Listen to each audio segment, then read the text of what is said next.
I'm the Director of Legal Services and the Monitoring Officer. It falls to me to open the meeting and call for an election of the Chair. So I'll start with that if I may. Do we have any nominations for the role of Chair? Councillor Bolton. Yes, I'd like to nominate Mike Bell from North Somerset Council as Chair. That's seconded. I would like to second that motion.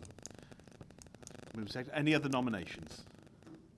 No, in which case can I have a show of hands in support? Thank you. That's carried. So Councillor Ian Bell will be the chair of the meeting. As Councillor Bell is not present, the fall to me to take the vote or nominations for Deputy Chairman. If I could ask for any nominations. I would like to nominate Councillor Ian Bolton as Vice Chair. Thank you, Councillor Dyer. Any, is that seconded? Yes, I would like to second that nomination. Thank you. Thank you, Councillor Gibbons. Can I have a show of hands in favour, please? That's carried. And in the absence of Councillor Bell, can I invite Councillor Bolton to take the chair, please? Thank you very much, Bob, and thank you to my colleagues for the nomination. How about that for thrown in the deep end? So if we move on then to item 1, membership and apologies for absence. So we have apologies from absence from Mike Bell and membership as on the note provided on the agenda. Item 2, declarations of interest. Are there any declarations of interest to declare, please? May I just... Yes, of course. Thank you, Chair. Just to say that my register of interests is up to date and there's nothing that I believe affects the business today. Thank you. Thank you, Richard. Okay, so we move on then to the annual report, and the committee is request, and then we need to. Let me see. Sorry. So just to note, the nominated substitute members for South Gloucestershire Council have been confirmed as Councillor Alison Evans and Councillor Maggie Tyrrell. Councillor Maggie Tyrrell, congratulations to Maggie, who has also been recently elected as the leader of South Gloucestershire Council and will be working with in my role as co-leader of South Gloucestershire Council. Any chair's announcements? I have nothing that I've been advised of.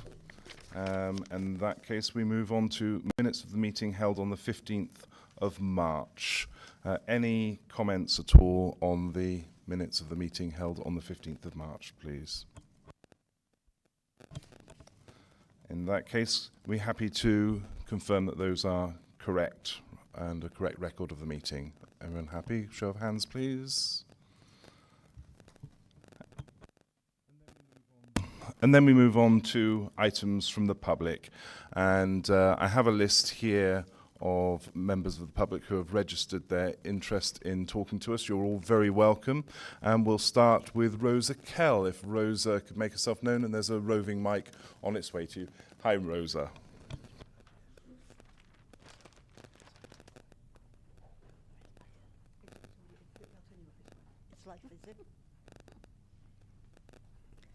Hello, good morning, Chair, Council members. I hope this is working okay. I'm reading a statement on behalf of David de Redwell. It is a very long statement, and I'm sure you've got it all printed on paper, so I'm going to abridge some of it. In fact, I'm going to abridge a lot of it, and I'm going to concentrate on the major points, which is the 126 from Weston to Wells in Somerset. Obviously, I represent the Wells bus user group as well, so it's a very interested route. It has a single bus every 2 hours on it. Obviously, summer traffic at the moment is heavily overbooked. In fact, on Wednesday, one bus stop alone, just outside Cheddar, it left 20 people at the stop. What happened along the rest of the route, I don't know. I haven't yet received a report back. We very much like if you could have some influence on North Somerset, and obviously it's WECA commissioned service. We would like some help and getting that issue resolved. Also, there is problems on the 85 and 84. The service is being withdrawn in September. There'll be no bus service in Wootton and Edge to Yates.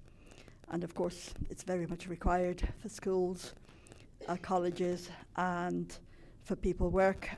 We would appreciate if you could have some influence in trying to get that bus not to be cancelled.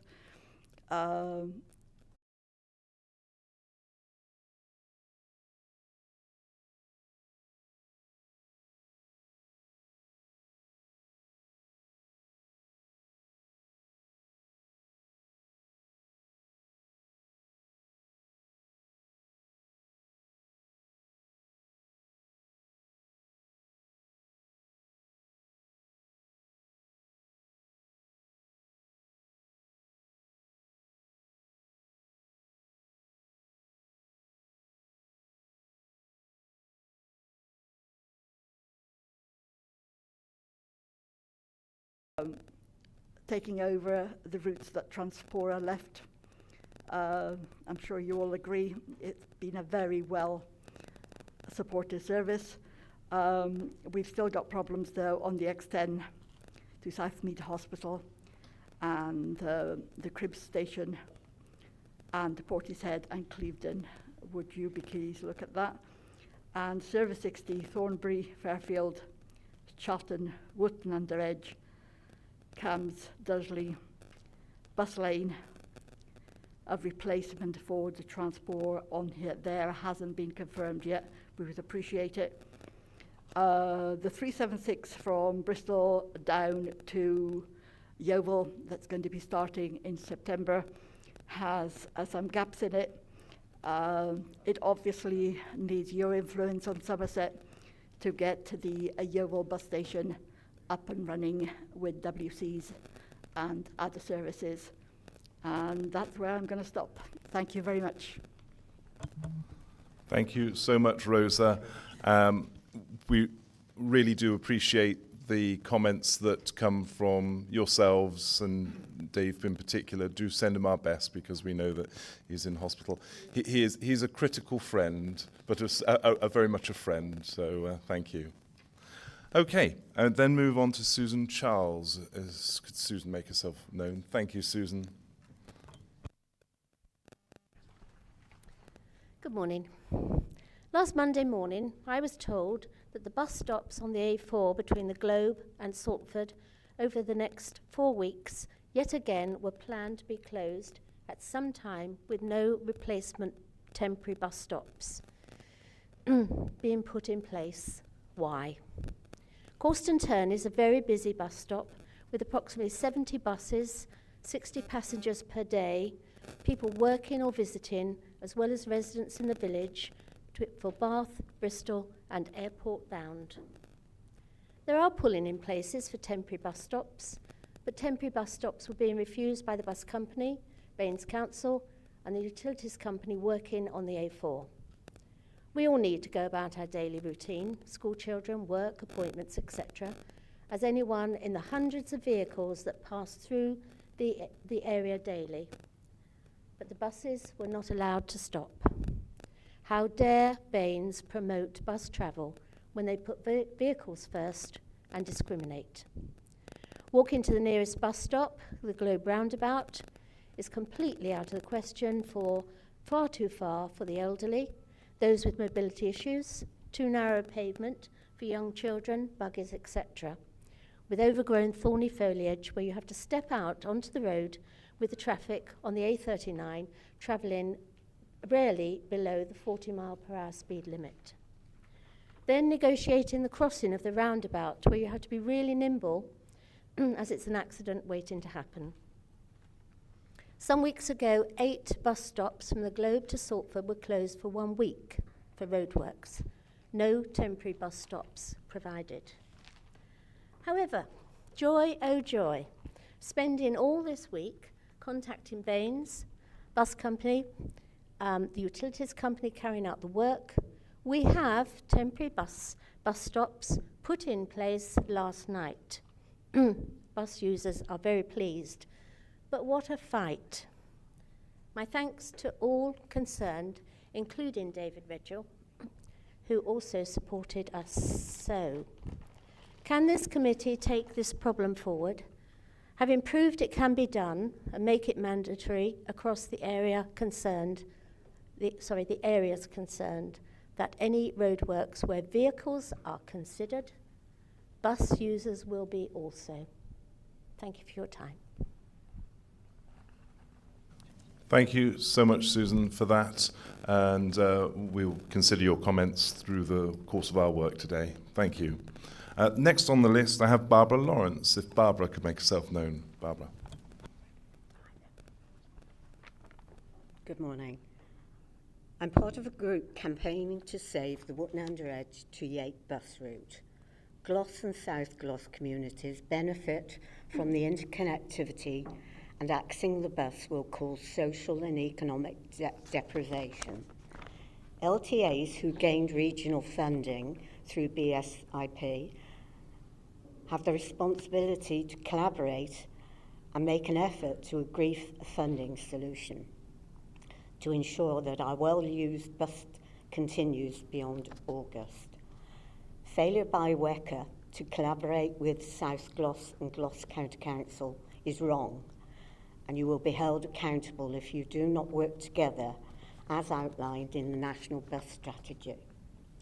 Our bus route serves 11 communities across county boundaries, allowing residents to access employment, education, GP appointments, affordable shopping, and onward travel. Visitors use the bus to visit our towns and villages, which helps local businesses. During the 23-24 academic year, between 17 and 22 students were able to access our KLB school using our bus route. Care homes in Hawkesbury and Kingswood employ many ethnic minority. These health workers care for our most vulnerable loved ones, and they will become isolated if this bus is removed. People with mobility, disability, and special needs rely on the stability of a regular bus route. They would be very vulnerable to a service with delays and diversions, such as DRT. Plans to build housing means communities need infrastructure, which includes a reliable bus service. Plans to rebuild Charfield Railway Station is in the pipeline and will require appropriate bus service, which makes plans to axe the bus very short-sighted. On the 19th of July, both Glos and South Glos residents had a cross-county boundary protest walk from Wootton Under Edge to Yate. This was to mark our collective lack of confidence in the authorities who vote to decide and sever our connectivity. Labour promotes Metro Mayors to lead combined authorities and expect them to use their devolved powers across councils, ensuring everyone is represented and rural areas are given the same consideration as urban. Dan Norris has apparently failed in his role as lead to WECA.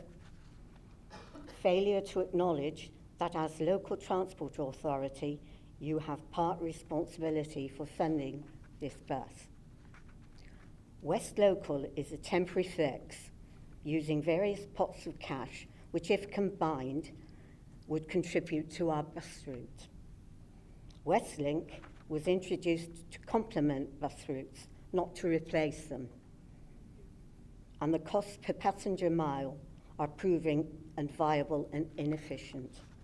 Please reconsider your decision and save our lifeline bus.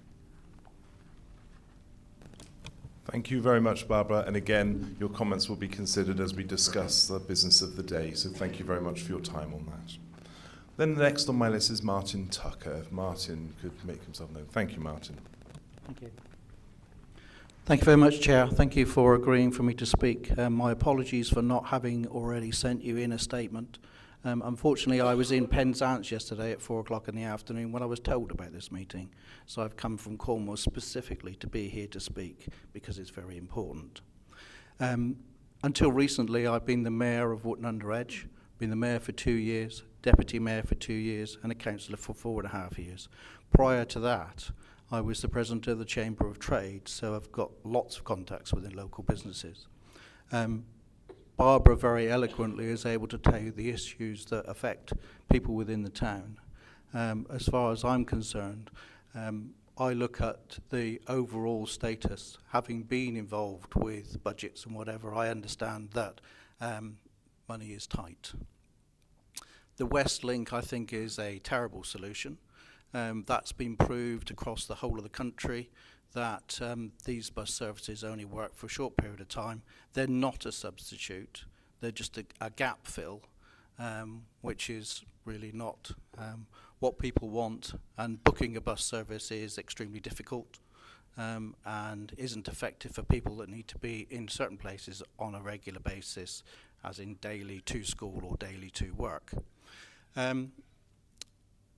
I also think that there's been quite a lot of surveys being done on things like the West Link, which prove that they don't work. I'm a director of the Gloucester Market Towns Forum. They did a survey on it, which proved that these things don't work significantly and don't work probably much more than 1 year. And also the Rural Market Towns Association, which covers the whole of the country, has done several very lengthy surveys. And I'm sure they'd be more than happy to supply that information to the committee, which really do prove that these services only last between 12 months and 18 months. So a lot of our young children have been disadvantaged through COVID. I'm sure you've heard that lots of times before, but they're the people who are going to be affected getting to school, getting to college, people getting to employment. As Mayor, we had over 80 people turn up to a bus meeting to make the council aware of what that looks like and how that affects people. And over half of the people that were there were affected in such a way that they knew at least one person who would either lose their job, not be able to get to school, not be able to get to college. And you know, these people are our futures. And I think that I would urge you, when making your decisions today, to think about you are one diagnosis away from not being able to drive your car. Do you want to get to hospital? Do you want to be able to get to the doctors? Do you want to be able to get your prescriptions? All these things are not really being considered in the same way as they should be. And Wootton Under Edge has been very disadvantaged in that they fall into the gap where we're not actually able to vote for the mayor. So our votes don't count. And I've been to a Dan Norris meeting in Chipping Sodbury where it was very clear that the people of Wootton did not matter to him, and yet he has the responsibility. And I hope that you would influence the decisions that are made, because I think it's very pertinent to the people of Wootton. And it's not a case of us not having a bus in the morning or a bus in the afternoon. It's no buses at all. Thank you very much for your time. Thank you very much, Martin.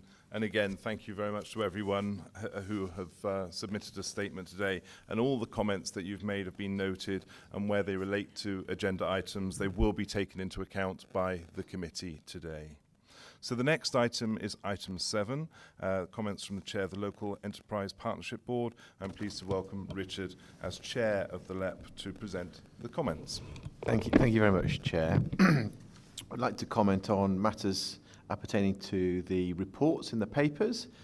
And first of all, we'd like to just welcome the ongoing support that is provided through their role as the accountable body of the work that the Combined Authority do alongside officers from the constituent members in driving the programme of works through the funding streams that are available.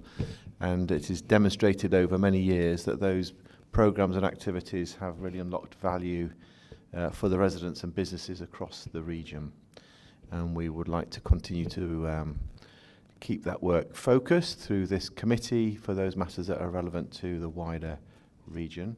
However, we also note in the papers that the LEP capacity call grant has reduced through this financial year, and in other papers in the next committee we also note that whilst we work out what our transition plan from a LEP to a business board looks like, we are further impacted by short-term reductions in capacity funding. But I welcome the support that we get from officers in unlocking the ability of the business board members to be able to contribute to the agenda, the activities and the strategic direction that the work of this committee and the next committee. We'd like to welcome the funding to IBB, the Inward Investment Team, from the RIF over the last 5 years. We hope, however, that we can reach a future new settlement for a refreshed business case in due course. And we particularly want to note that we've worked with IBB over many years to promote the region in a multitude of different environments to attract the inward investment that is so needed. And I believe even this week the team were supporting our aviation industry at the Farnborough International Air Show, not just supporting our major primes, many of which are clustered around this part of the world, but new entrants, really exciting organisations like Vertical Aerospace and Zero Avia, who are so critical to our economy. I'd like to also welcome the £10 million, and we support the direction of travel of investing £10 million from the Revolving Infrastructure Fund to support the Bristol flood defences. As it happens, I sat in the very first assessment panel 12 years ago. I think there were other officers in the room at that time looking at how we allocated the very first funds. And if I look back over the Revolving Infrastructure Fund to some of the successes, so Philwood Business Centre, that was in the first round of funding from the RIF, funding to Bath, Western Riverside, and to unlock flood defences in North Somerset. That fund has been really critical to many of the big investments that have taken place that drive our economy and drive our ability to unlock housing. And we're really pleased to see the investment directed towards the Bristol flood defences. And I would like to note that it's not just really flood defences, it's critical infrastructure that unlocks thousands of new homes in the city and protects properties and premises that support many tens of thousands of jobs in the city. So we've got to do the work to create the investable business case, and I really support that investment. And then just finally, we'd like to recognise the work of the LEP Board in continuing to support and increase the engagement that we provide both to the Joint Committee and the Combined Authority to support the reputation to government, businesses and residents. And I suppose looking at what's happened with the new administration, the incoming government are seeking to do further local growth deals, are seeking further engagement in creating updated industrial strategies.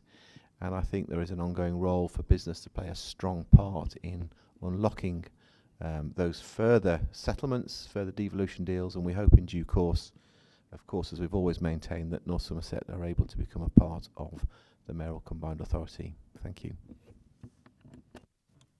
Thank you very much, Richard. Are there any comments from members? Tony. Thank you, Richard. And I recently visited Philwood Green Business Park, and it's very good to see a 5 in a business park in what is still one of the most deprived areas of Bristol. Ooh. Is that better? Okay. Also welcome the £10 million of funding to the Bristol Avon flood strategy. I think it's been slightly misnamed in the report. So it is the Bristol Avon flood strategy, and this sets out a strategic long-term plan for managing the flood risk from the River Avon to Bristol and its neighbouring communities. And it is a key regional project that will better protect homes, businesses and infrastructure from flooding from the Avon. And it will help to create a more resilient, active and sustainable city that can meet the future needs of our residents, our businesses and our visitors. So thank you very much for that. Also, just mention another item in the report, which is the the combined authority has been awarded $500,000 to build on the successes of the Realising Talent initiative. And this is a pilot scheme that provides support for 14 to 16-year-olds to improve their opportunities post-16. And I think this is the type of approach to early intervention and personalised support that has helped improve outcomes for young people right across the city and the region. Thank you, Tony. Any other comments from members of the committee? Any final comments from you, Richard, on the back of that? No, thank you very much. Thank you. Well, in that case, thank you very much, and thank you for the valuable work that you're all doing at the Local Enterprise Partnership. Then we move on. We have item 8, the chair, but the chair, David, isn't available at the moment. He's not here, but I understand that a written statement has been passed around or is being passed around, so that'll be available to all of us by the end of the day. So unless there are any other comments on that, given that, then I shall move on to over to Alison from the Authorities Overview and Scrutiny Committee. Welcome, Alison. Thank you very much, Councillor. Chair, the comments of the Overview and Scrutiny Committee are going to be presented to the combined authority meeting, and we have nothing further to add specific for this meeting, so thank you. Thank you very much. Look forward to hearing those later. Thank you very much, Alison. In that case, we move on to item 10, and we have the LEP and IBB Outturn 23-24, which is page 13 on our books. There are a couple of published recommendations. First of all, the notes of the revised analysis of the LEP external grants as at the end of March 2024, as set out in Figure 1. And invite any comments from members of the committee on that. In that case, that'll be noted. And then we have approved the award of the 2.1 million EDF to the Banwell Bypass Scheme, as set out in the paragraphs 11-13. Then if any comments on that. I should just say, as a matter of note, I remember studying the Banwell Bypass Scheme when I was at school 40 years ago. So it gives me great pleasure to be able to call a vote on this one on my first meeting in this first substantive group of us. So this is a vote, please. All in favour? And that's unanimous. Thank you. And then we move on to item 3, approve the feasibility and development funding application, the award of 10 million from the revolving infrastructure fund for the Bristol City Centre flood scheme. All in favour? Yes, of course, Tony. Just the comment about it being the Bristol Avon flood strategy. Thank you. Thank you. So that'll be noted. Thank you very much, Tony. And then we move on to 4, approve the change requests for schemes in the Local Growth Getting Building Fund programme as set out in Appendix 3. Any comments about that? Anyone? Okay. All in favour? Thank you. And then we have the approve the change request for schemes in the Economic Development and Revolving Infrastructure Fund programmes as set out in Appendix 4. Any comments, please? All in favour? Then 6, agree the proposed spend as detailed in paragraph 17 for the West of England Mayoral Combined Authorities Risk of NEAT Effective Transitions Fund project, utilising the funding awarded by the Careers and Enterprise Company. Any comments on that, please? All in favour? Tony, did you want to say something on that? No, I've already made the comment. Okay, thank you, yeah. And 7, that authority be delegate equivalent directors from the unitary authorities to agree, manage and administer funds and deliver initiatives relating to the West of England Careers Hub. Any comments on that one, please? All in favour? And then 8, as per section 21 of the report, to reflect our proposed way of working, we recommend the existing delegation is amended. Any comments on that, please? All in favour? Thank you.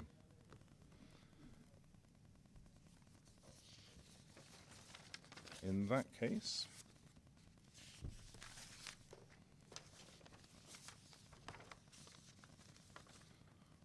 Unless anyone has anything else to say, that's this meeting closed, and we will reconvene later for the West of England Combined Authority meeting in this room. Thank you, everyone.